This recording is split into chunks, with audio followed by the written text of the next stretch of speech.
Hey, welcome to episode 148 of Awkwardly Awesome Podcast. Today I have a guest I'm so excited to share with you, but first, this.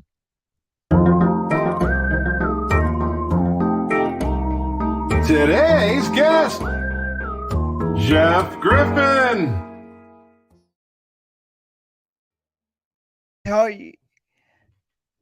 Let me tell you a little bit about Jeff Griffin. Currently the president of the Greater Sioux Falls Chamber of Commerce after 10 years serving chambers in Illinois and Ohio, and named 2018 Illinois Chamber Executive of the Year. Jeff Griffin is a true guiding light in a world that feels increasingly disconnected. Please welcome Jeff Griffin. Hey, Jason, thanks for having me, man. You bring a smile to my face with that introduction. My mother would love that introduction, man. Thank you.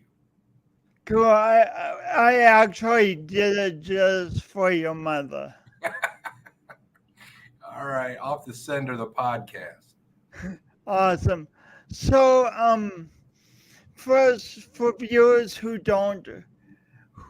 might not think of the Chamber of Commerce on a daily basis, what in a nutshell does the Chamber of Commerce do? Oh, man.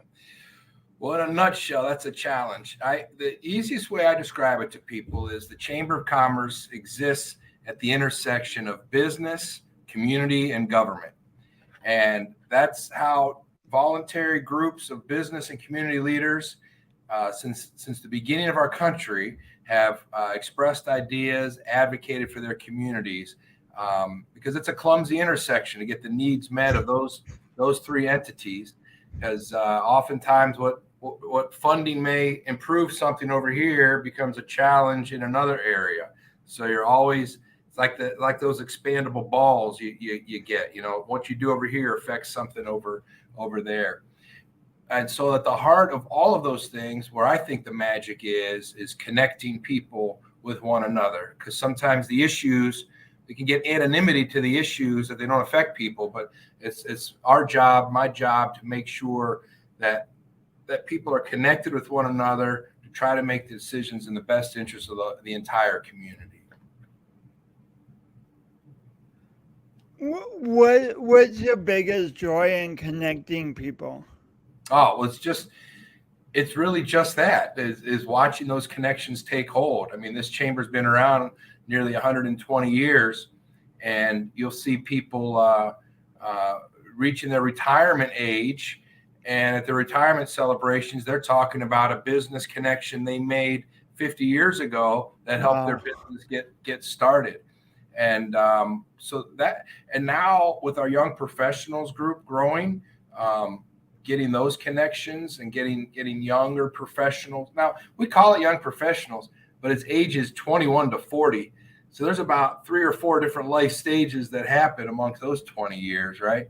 But we can get people introduced to one another, introduced to if somebody's moving to Sioux Falls, and whether they're coming alone or with a family, make sure that they're connected with things, not just with work, but where they go to church, where they spend their free time, you know, what bars and restaurants they may enjoy, the art scene. So my biggest joy is really watching those connections happen and people building long-time business relationships as well as personal. Speaking of connections, earlier in your career, you worked at Boys Town, and it sounds like that was just a wonderful experience. What did you love about that? Yeah, so I worked for about 18 years with juveniles and treatment, foster care, and residential treatment all across the gamut. And as you pointed out, my wife and I, we were fortunate enough to spend some time in Omaha working at Boys Town. And that was that was 25 years ago, 23 years ago. And our job was we had 6 girls that lived in our house. So we're basically foster parents amongst 70 families at Boys Town, all doing the same thing, and serving as foster parents for those kids that lived on the campus. So,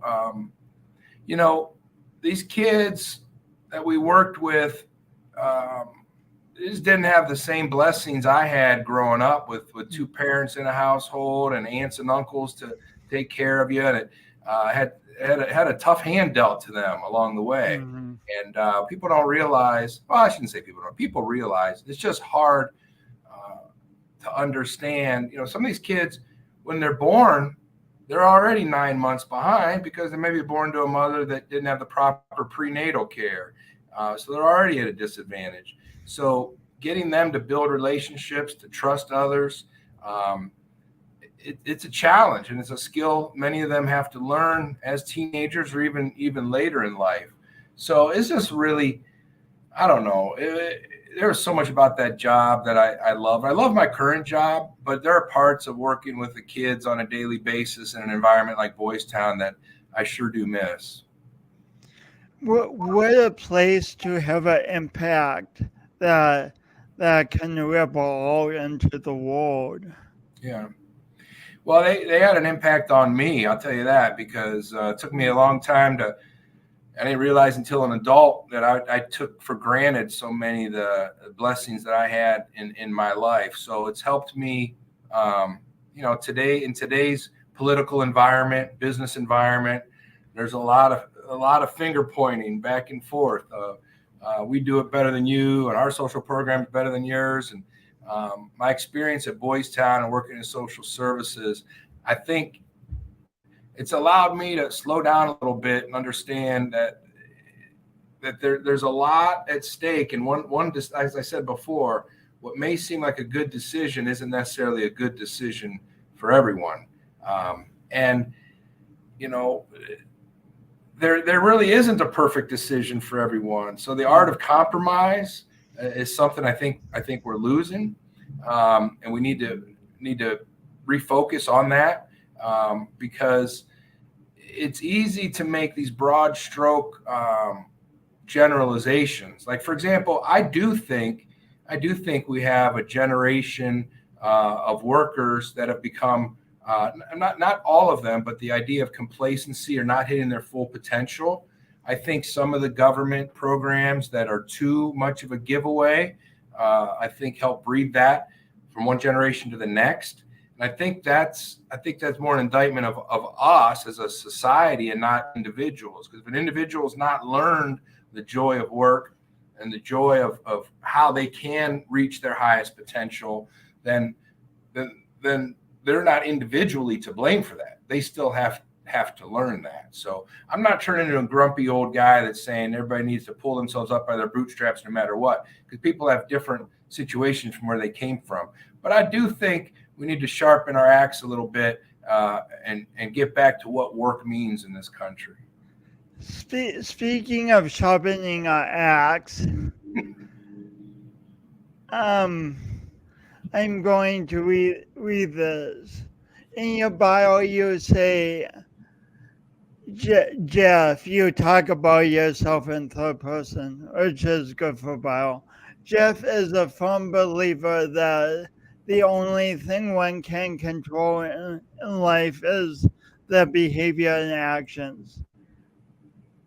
How did you come to accept that all you can truly control are your own behaviors and actions? Yeah, a lot of trial and error. And notice that says that I firmly believe that. It doesn't mean I always do that. Oh, nice. I'm still a work in progress. But what is it? C.S. Lewis said that life is a teacher. It's a harsh teacher, but my God, you learn along the way. So I've learned that and observed that. And when I feel myself getting worked up, like I don't think there's any other solution, that's when, if I step back, I can catch myself trying to over control everything in the room. And that's a tendency that I have to do that. It's not always the loudest person in the room that has the greatest impact or the greatest influence. So when I'm best able to keep perspective about what my role is in this project or in this situation, and how can I better advance that mission, that's when I feel like I'm producing the best results and not working as hard, because you can spend a lot of emotional energy and physical energy trying to figure out, well, why does Jason see it that way? Well, Jason, that's the way Jason sees it. I don't know. I can't control Jason. I can only control the words that come out of my mouth and how I portray my organization and myself. That's such a brilliant point. It's a lot of work to try and control everything. It's exhausting. Yeah, I know. And I'm guilty of doing it still today. I used to do it a lot more than I do now, but I still catch myself doing it. We had an issue last week. City Hall, Sioux Falls City rolled out a new sustainability plan as focus on environmental regulations and so forth. And there were a lot of well-intentioned citizens down there opposing it. They didn't think it was strong or strict enough to protect the environment. And the balance with that is if we had every top environmental practice for building implemented today, it would make housing unaffordable. We need some affordable housing. So it's progress towards that goal. And I was at the meeting when it was rolled out. And again, I'm not criticizing the people. The environment and climate change is their goal and their focus. But I was sitting there thinking, geez, we have a child care crisis as well. We have an immigration and refugee situation where people come into our country and come into South Dakota looking for work. We have all these obstacles and challenges that we will overcome. And if we just argue about what's the priority, none of it's going to get done. So we need people in each arena bringing their strengths to the table so we can advance the deal in the best interest. I think we lack some patience. There's this immediate gratification thing going on, and it's like, I would tend to agree with that. Yeah, and and again, I'm sounding like, well, it used to be. Well, it did used to be where you could accomplish something and say, hey, we did good here. Let's celebrate that a little bit. And it's not perfect, but it's better than it was. And that's what we are, after all, work in progress. So I ask every one of my guests this. In my work, I talk about the power of doing our imperfect best. And what it means to me is that we have a vision for our life and what we want to contribute, and we go towards it. But as we do, mistakes come up, uncertainties, and what it means to me is learning from those mistakes and moving forward and forgiving ourselves and going forward. What does doing your imperfect best mean to you, Jeff Griffin?